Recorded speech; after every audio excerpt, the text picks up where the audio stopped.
আসসালামু আলাইকুম। স্বাগত জানাচ্ছি বাংলা ধারার নিয়মিত আয়োজন 24 ঘন্টার সংবাদে। জানিয়ে দিব 24 ঘন্টার বিশেষ সংবাদের সারসংক্ষেপ।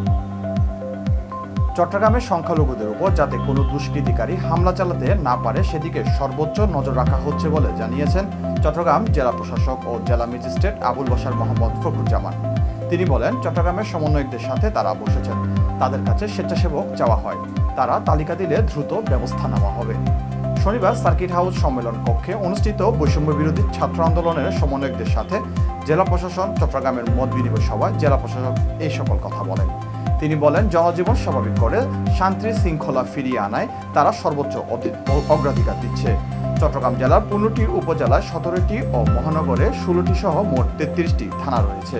তারা যদি অন্তত থানা প্রতি 5 জন স্বেচ্ছাসেবক পায়, তবে ধীরে ধীরে থানাগুলোতে স্বাভাবিক নিরাপত্তা নিশ্চিত করে পুলিশ সদস্যদের কর্মস্থলে ফিরিয়ে আনা সম্ভব হবে। চট্টগ্রাম নগরের 16টি থানা সবগুলোতেই ফিরছে পুলিশ সদস্যরা, তবে কার্যক্রম শুরু হয়েছে 15 থানায়। গত 9 আগস্ট নগরীর 11 থানায় সেনা পাহারায় সীমিত পরিসরে কার্যক্রম শুরু হয়েছিল। বাকি 4 থানায় কার্যক্রম গত শনিবার থেকে সীমিত পরিসরে শুরু হয়েছে। যেসব থানা পুরো জ্বালিয়ে দেওয়া হয়েছে সেগুলো পরিষ্কার পরিচ্ছন্নতার কাজ চলছে, তবে ক্ষতিগ্রস্ত থানাগুলোতেও সীমিত পরিসরে কাজ শুরু হয়েছে। আর যেসব থানা অক্ষত আছে সেখানে কার্যক্রম শুরু হয়েছে। শনিবার কোতোয়ালি, ডবলমুরিং, হালিশহর এবং ইপিজেড থানায় সীমিত পরিসরে কার্যক্রম শুরু হয়। সামাজিক সংগঠন রিফ্রেশ বাংলাদেশের পক্ষ থেকে সংগঠনের শিক্ষার্থীরা নগরীর কোতোয়ালি থানা পরিষ্কারের উদ্যোগ নিয়েছেন। শনিবার সকাল 10টা থেকে এই সংগঠনে যুক্ত স্কুল, কলেজ ও বিশ্ববিদ্যালয়ের শিক্ষার্থীরা থানাটিকে আগের রূপে ফিরিয়ে আনার কার্যক্রমে যোগ দেন। গত 5 আগস্ট কোতোয়ালি থানায় হামলা চালিয়ে লুটপাট ও ভাঙচুর করে আগুনে পুড়িয়ে দেয় দুর্বৃত্তরা। ধ্বংসযজ্ঞ পরিষ্কার পরিচ্ছন্ন করে থানাকে আগের রূপে ফিরিয়ে আনতে রিফ্রেশ বাংলাদেশের এই উদ্যোগ। নগরের নিউ মার্কেট মোড় থেকে মোহাম্মদ তানভীর শরীফ নামে এক ভুয়া সমন্বয়ককে আটক করে সেনাবাহিনীর হাতে তুলে দিয়েছে শিক্ষার্থীরা। শনিবার দুপুরে এই ঘটনা ঘটে। বৈষম্য বিরোধী ছাত্র আন্দোলনের বিক্ষোভ চলাকালে তানভীর বিশৃঙ্খলা সৃষ্টির চেষ্টা করেছিল বলে অভিযোগ রয়েছে।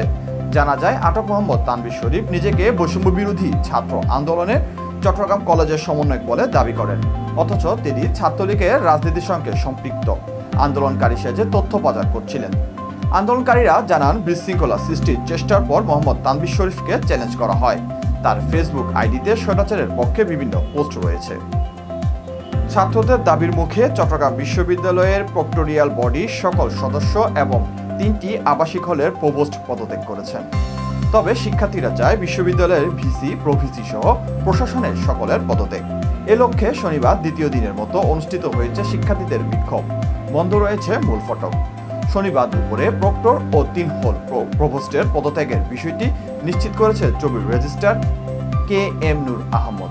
তিনি বলেন, বিশ্ববিদ্যালয়ের প্রক্টর প্রফেসর ডক্টর ওহিদুল আলমের নেতৃত্বে 10 জন সহকারী প্রক্টর এবং আলাওয়াল হলের প্রভোস্ট সৃজিত কুমার দত্ত, AF রহমান হলের প্রভোস্ট আলী আরশাদ ও সরাদি হলের প্রভোস্ট শেখ সাদি পদত্যাগ করেছেন। তবে অফিস বন্ধ থাকায় পদত্যাগপত্র হাতে পাননি তিনি।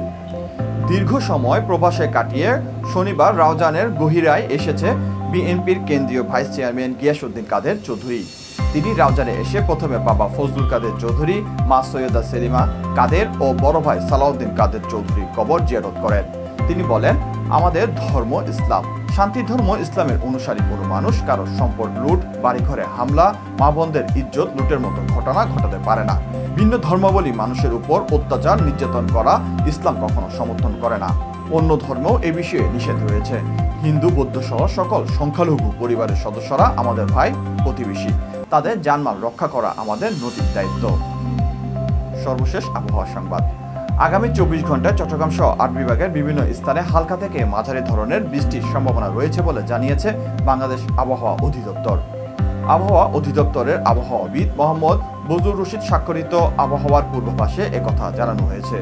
পূর্বাভাসে বলা হয়, চট্টগ্রাম সহ কয়েকটি বিভাগের অধিকাংশ জায়গায় অস্থায়ীভাবে দমকা হাওয়া সহ হালকা থেকে মাঝারি ধরনের বৃষ্টি অথবা বজ্রবৃষ্টি হতে পারে। সেই সাথে দেশের কোথাও কোথাও মাঝারি ধরনের ভারী থেকে ভারী বর্ষণ হতে পারে। সারা দেশের দিনের তাপমাত্রা সামান্য বৃদ্ধি পেতে পারে এবং রাতের তাপমাত্রা প্রায় অপরিবর্তিত থাকতে পারে। দর্শক, এই ছিল 24 ঘন্টা বিশেষ সংবাদের সারসংক্ষেপ। বিদায় নিচ্ছি আমি ইসা মোহাম্মদ। সারাদিনের নিত্য নতুন সংবাদ পেতে বাংলাধারার সাথেই থাকুন। ভিজিট করুন বাংলাধারা.com ওয়েবসাইটে। এছাড়াও মোবাইলের প্লে স্টোরে গিয়ে ডাউনলোড করুন বাংলাধারা অ্যাপটি। ধন্যবাদ।